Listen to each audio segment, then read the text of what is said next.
OK，第13題咯，咁就俾一條 sequence 啦，咁 AN 就叫做第 N 個 term，第一個 term 叫2，第二個 term 叫6，3、4、5都唔知係乜。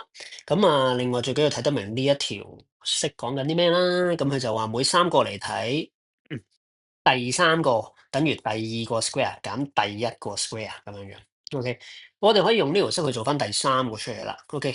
咁啊，第3個就等於第2個位喺邊度？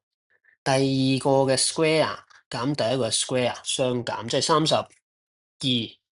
OK，再嚟，咁呢3個嚟睇咧，就係32嘅 square，喂，32嘅 square 係1024，就減36。OK。咁就988嚟嘅，跟住再嚟就988 square 就減32 square，我掛住撳機唔記得抄低俾大家睇添。減32嘅 square 就應該係呢一粒嘢嚟㗎啦。